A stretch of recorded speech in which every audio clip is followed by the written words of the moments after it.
三位一体は、聖書における計り知れない、しかし紛れもない教理です。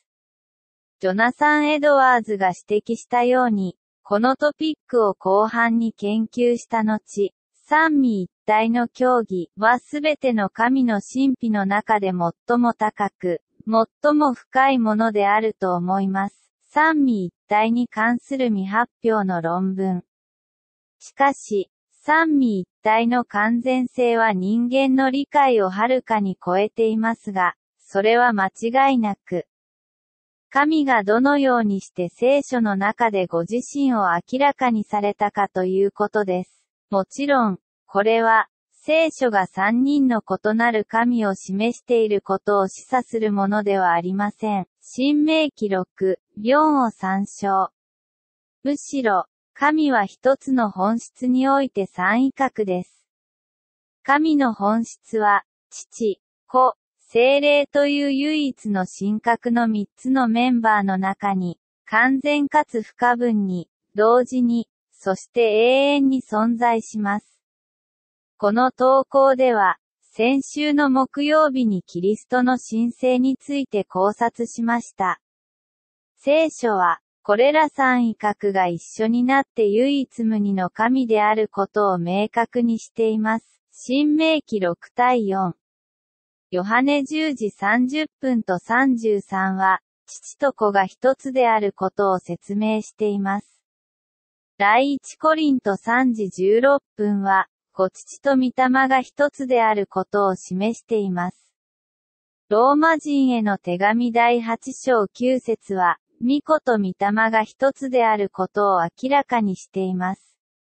そして、ヨハネ14時16分、18、および23は、父、子、および霊が一つであることを示しています。しかし、三位一体の構成要素間の一致を示すことにおいて、神の言葉は、神格の三位格のそれぞれの同時存在と独自性を否定するものでは決してありません。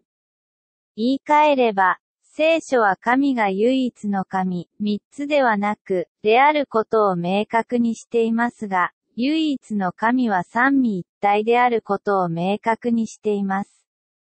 旧約聖書では、聖書は三位一体の考えをいくつかの方法で暗示しています。例えば、タイトルのエロヒム、神は、複数性を示唆する複数形の名詞です。創世記1、26を参照。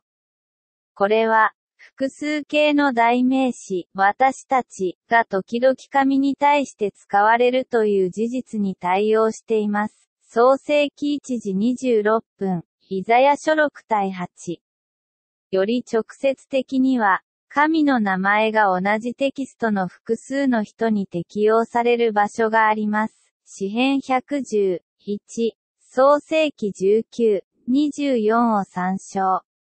また、三人の神の威嚇すべてが働いている箇所も見られます。イザヤ48対16、61対1。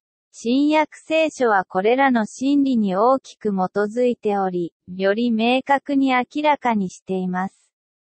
マタイ28章19節のバプテスマの公式は、三位一体の三位格すべてを指定しています。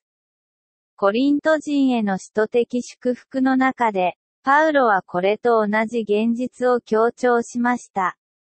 主イエス・キリストの恵み、神、父の愛、聖霊の交わりが、あなた方一同と共にありますように、2コリント13時14分。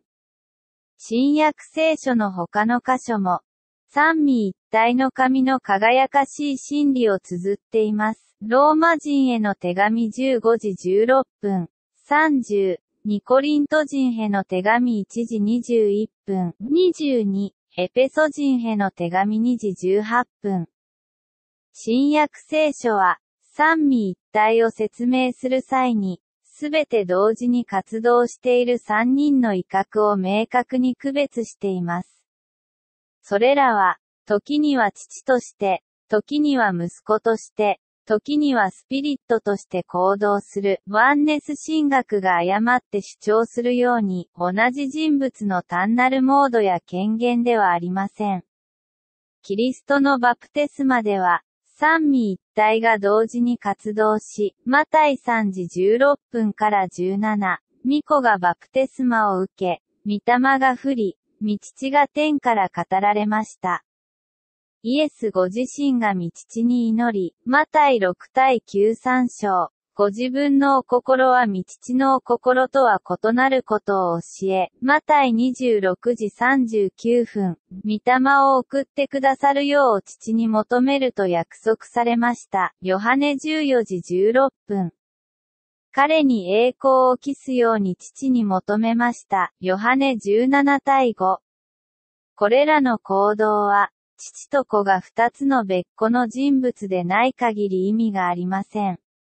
新約聖書の他の箇所では、聖霊が信者に代わってお父の前に取りなし、ローマ人への手紙8時26分、私たちの弁護者である御子も同様です。第一ヨハネ2対1。繰り返しますが、各人の個性が見えています。聖書は明確です。神はただ一人ですが、父、子、五霊という三位一体として存在し、常に存在してきました。ヨハネ1、1-2を参照。三位一体を否定または誤解することは、神ご自身の性質そのものを否定または誤解することです。